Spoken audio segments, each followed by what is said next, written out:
Listen to Career Paths by Implement every Thursday. You might learn something. You might not. Available on Apple Podcasts, On Spreaker, Spotify, on Google, and iHeartRadio.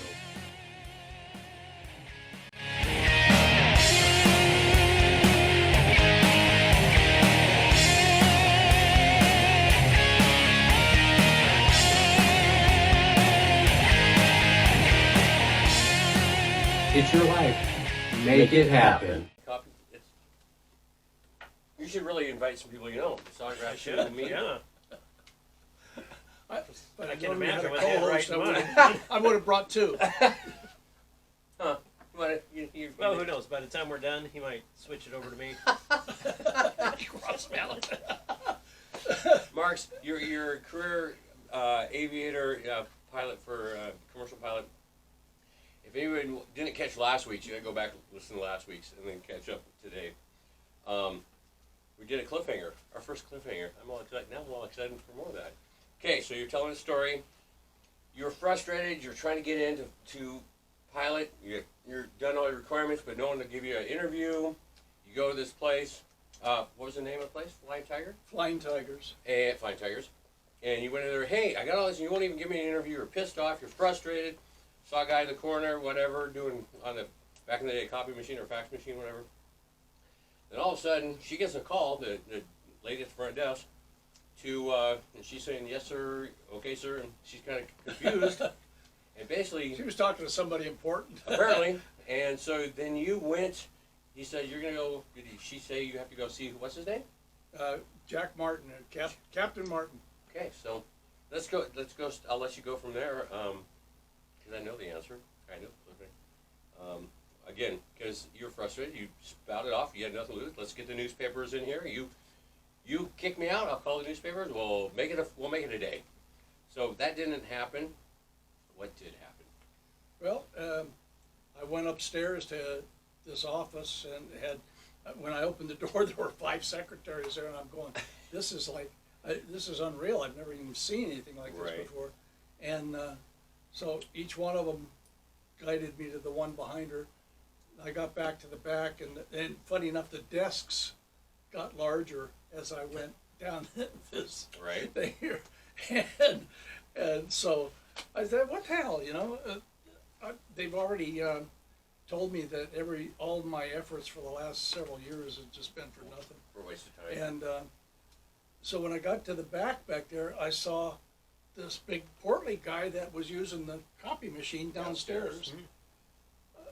In this office here, big corner office, and he goes like this. He's on the phone. So he goes like this, and tells me to sit down, and so I sit there for 20 minutes listening to this guy ripping some executive's ass from McDonnell Douglas Corporation. They were getting brand new stretch DC-8s, probably out the tune of 2 a month, and before that they had 707s. The 707 had control over their dew that forms on the inside of the skin at high altitudes. As you come down, that melts, and it drips on everything. Well, Boeing gets the drippings away from the pilots, where Douglas, the stuff just drips out of the ceiling. And it drips on your forehead, it drips on your approach plates, it drips on everything. That can't be good. No, and it's a very big irritant to the guys trying to fly an airplane. You think? Got this this condensation that's coming down on you, and it's even worse in humid climates like Vietnam. Oh God! And so anyway, I'm sitting there, almost in a mortified state. You don't know what's happening. Yeah, I should not be hearing all this shit. Okay, you got 2 executives, higher ups, going at each other. Right. Involving millions and millions of dollars. And you're just sitting there going, why am I here? All I'm doing is I'm there to get a job. And so we talked for about 30 minutes, and he picks up the phone and he calls HR, which I didn't know exactly who he was talking to right then, but I figured it out. Was it the lady? And he says, listen, I just hired another guy for that next pilot's class. I'll send him down. If you got to do your testing, and then put him in the class anyway. And so I'm going from my career is circling the drain to I'm hired with an airline. I just like that. Wow. I'm just thinking, what just happened? And so I go downstairs, and I'll tell you what, the reception I got from the HR people. Was it different? Yeah, you could have refrigerated beef in that place. Man alive, they were not thrilled that the guy who was in here raising holy hell with got them hired. is now hired over their objection. So, and then it turned out that getting all those stretch DC-8s, if you can imagine, those real long 4-engine airplanes, that's what they are. And they were parking the smaller airplanes. They had CL-44s, which were these turboprop, Canadian-built turboprops, and they were hauling freight to smaller airports like Binghamton, New York. Where they built all the IBM stuff, but the DC-8 couldn't get in there, and they had the CL-44s going in there, and so they were getting these airplanes faster than they could get crews to fly them, crews trained. And so my class, the class that I was hired into, was laid off almost immediately. That was my first layoff. I remember, don't forget, I had 9 layoffs in my career, and that was the first one. Wow. And because I had a technical background, I had a mechanics license, and I was a skilled electrician and all that. Wow. They've originally talked about putting me in the maintenance department, but they really had all the staff they needed.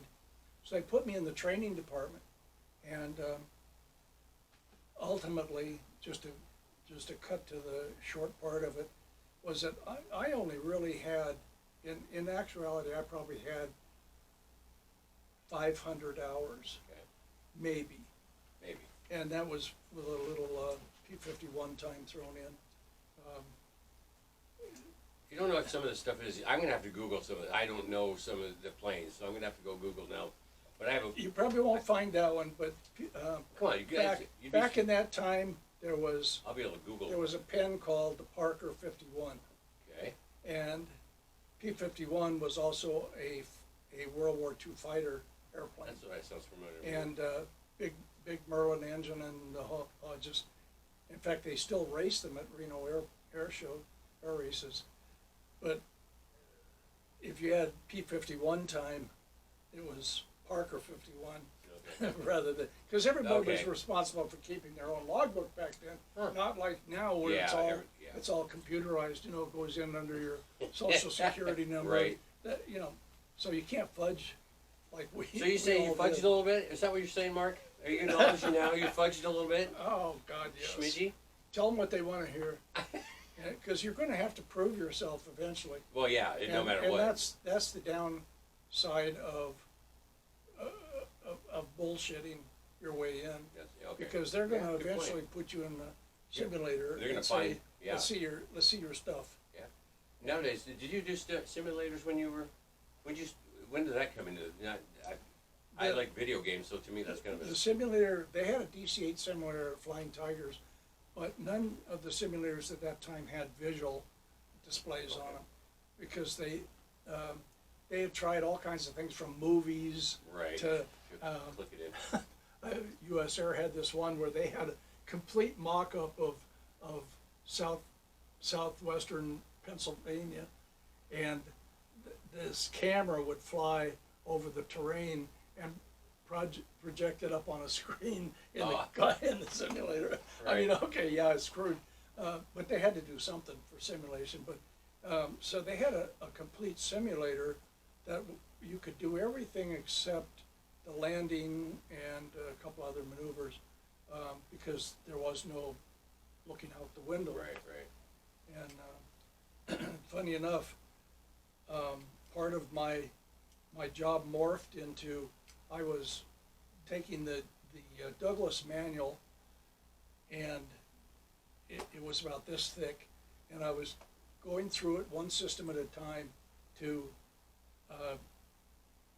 condense it down to only the airplanes that applied to Flying Tigers, because there's 100 variations of each Okay. one, so from that, they decided that the simulator instructors were, these poor guys, they were working them to death. They were line pilots, and they would take a flight to Newark or JFK or something, go to the hotel for 6 hours, get back on the airplane, fly back to LA, and then they'd go in the simulator for another 6 hours with students.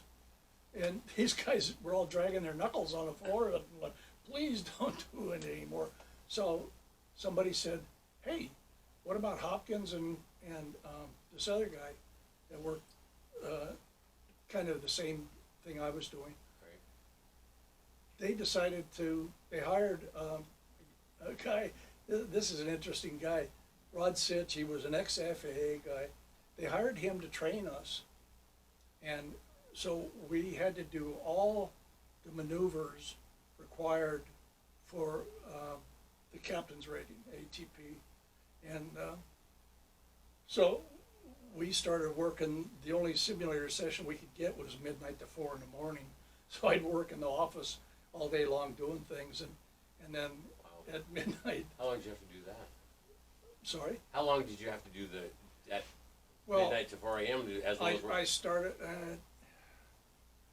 almost a year. Wow. And I had more DC-8 simulator time than I had all of my other time. Like, yeah. But it was legitimate time, and Right. and it was under instruction, most of it. I'd go in and practice by myself, and that led me to another. You want to know how this thing progressed. One night I was sitting in the simulator, and I was always pressing myself, so I was doing unrealistic maneuvers. I had 2 engines on a 4-engine airplane. I had 2 engines failed, and I was making a non-precision approach into LAX. And the rule was, because the simulator was so valuable at the time, you couldn't encroach on somebody else's session. So, man, when your session was over, you pulled the plug on the thing, just push the nose over and so So you crashed it in simulation. yeah, More than once? more than once. And so I was in there doing this 2-engine out approach to a non-precision fix, and I had the motion system off, and the door opened, and this crew came in from Overseas National, and ONA was another one of the supplementals, Yep. non-skids. Yep. They were based at JFK, and they had rented time from Tigers to give check rides to their pilots on the DC-8. So I told the guy, I said, well, okay, I'm just going to go ahead and crash the thing straight ahead, and you guys can have it. And he looked at what I was doing. He said, no. He said, just keep going. And so when I passed the fix, I started my time, he said, go around. So I pushed the 2 good throttles up, and I did a 2-engine go around from a very low altitude. Right. And just out of habit more than anything. He said, go around, I'm not gonna argue, Well, yeah. out of there. And so, I said, look, I cannot be encroaching on your simulator time. Right. He says, okay, go ahead and shut it off. And when I was getting out of the seat, this guy said, you want a job? And I said, doing what? He said, flying. You want a flying job? We're hiring right now at ONA. And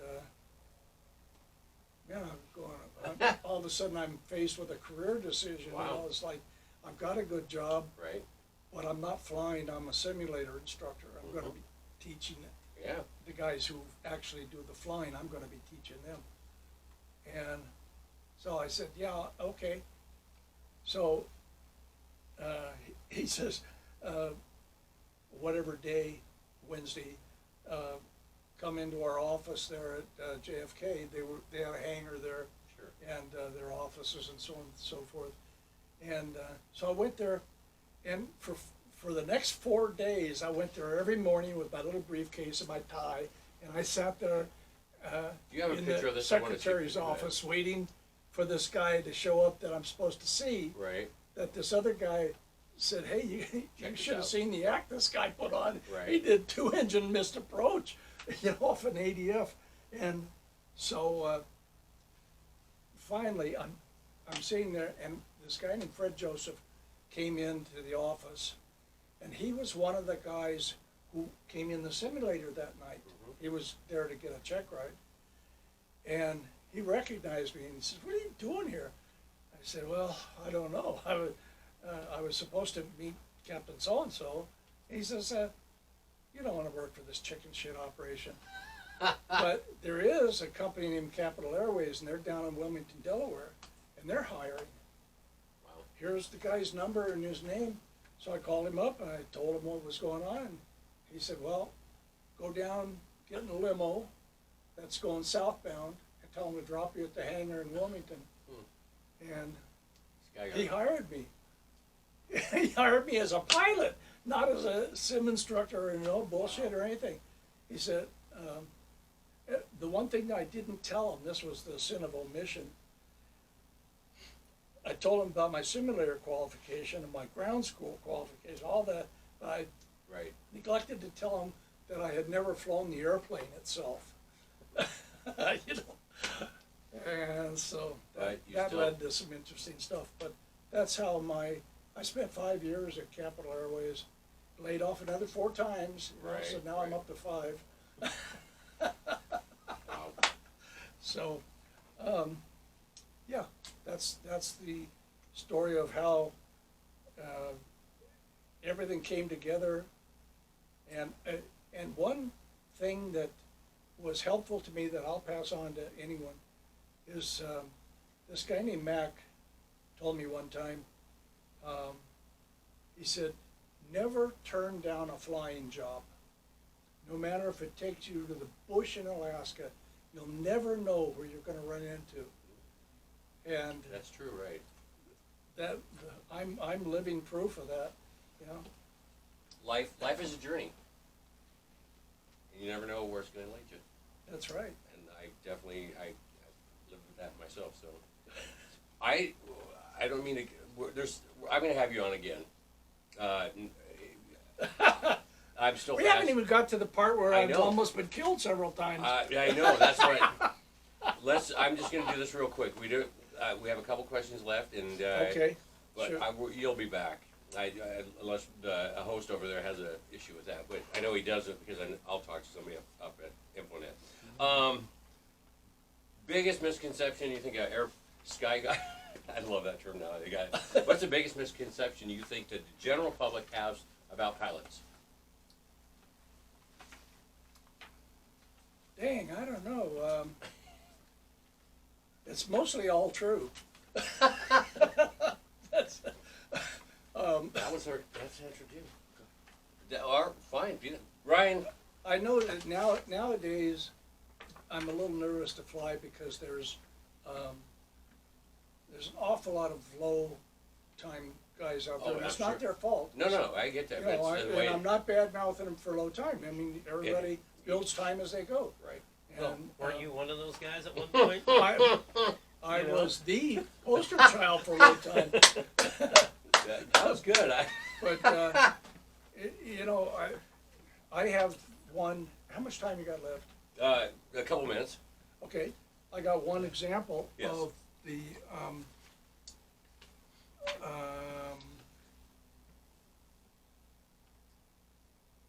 Checking his notes. the thing where experience matters. Mm. Long and short of it was I was flying with one of my favorite guys. This guy, before he came to PSA was where I was flying at the time. Pacific Southwest Airlines, for those of you who can't remember that far back. I remember that name. The flight was San Francisco to Albuquerque. The Albuquerque. weather in the whole western United States was clear and 100 miles visibility. They dispatched us with absolute minimum fuel because we didn't have to have an alternate airport. We didn't have to have holding fuel. We didn't have, all we had to have was the basic 45 minutes left once you're on the ground. You have to have at least 45 minutes left in the tank. So What happened? I just, the habits that I got ingrained in me at the other places I worked. I read this, should have been a happy report, a weather report, and but at the bottom under remarks it said mountaintops obscured south and east. And I'm going, I knew Albuquerque, and I'm going, the only thing that could possibly obscure mountains south and east would be weather. Yeah. Clouds, weather. There was no hint of weather anywhere. Right. So I looked up the weather in El Paso. El Paso was 12,000 overcast. And I'm going, wow, this is weird. So as I was going out to the airplane, I told the fueler to put on 2,000 pounds more fuel. And then I told operations to adjust the weight and balance, and we're off. So when we're north of Las Vegas, we did a routine weather check. In Albuquerque, weather was, it was 10,000 overcast. And I'm going, this went from clear weather to overcast. So I realized that we had a fuel problem already built in. So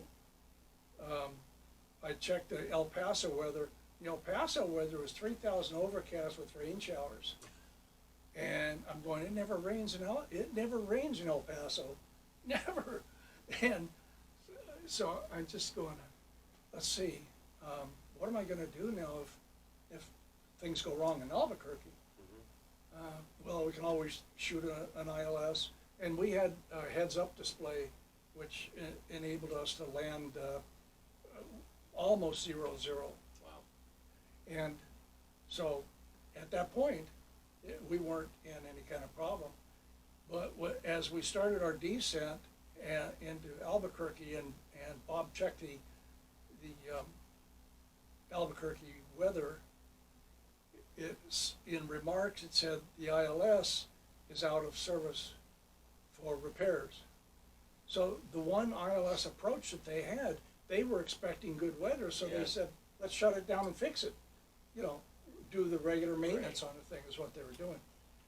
And all of a sudden, the only approaches left were non-precision approaches, which we were no longer, we surrendered the ability to do non-precision approaches when we got the HUD, because we thought the heads-up display would cover all the bases, right?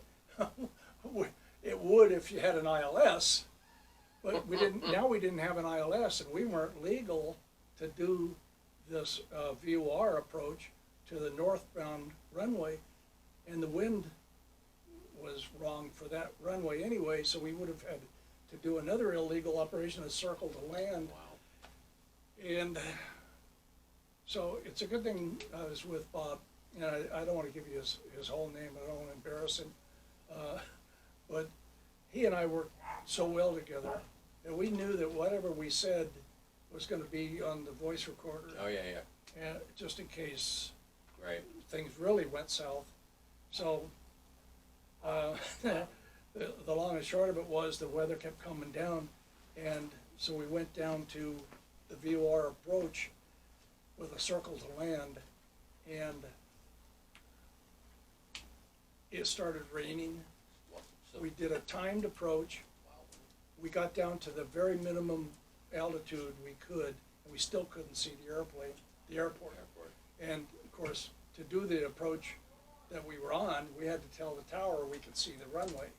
Wow. We had to report the runway in sight. Otherwise, you can't do those approaches, those visual Wow. approaches. Okay. So, so anyway, we got down to minimums, and I went like this, and Bob went No. like that, Okay. so that we didn't say anything. Right. So you're And, not a voice recorder. When we got to the gate, on the way taxied in, we landed and taxied in, and on the way in, one of the engines flamed out. And when we got to the gate, we had 600 pounds of fuel left. That's after I added 2,000. Right. Yeah, you would have been. And that's an example of what experience will do.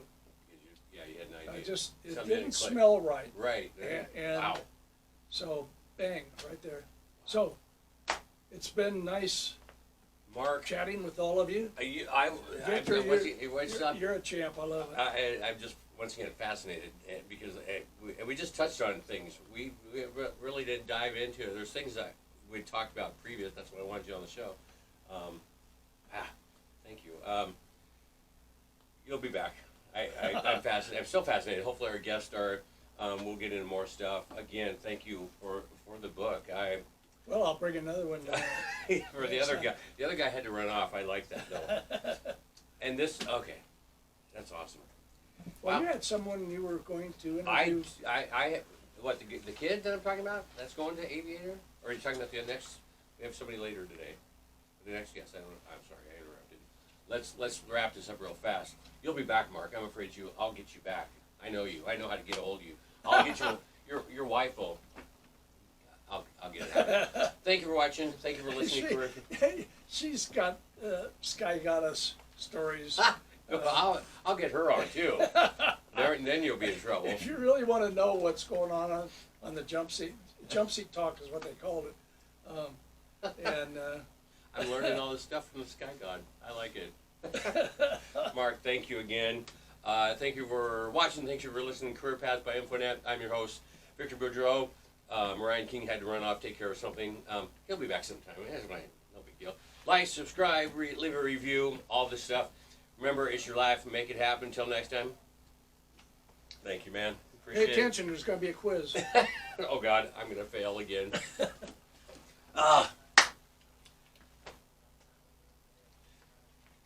You're good. I got too much into shooting the shit. No, that's what we want. No, you're good. Our next guest wasn't the one.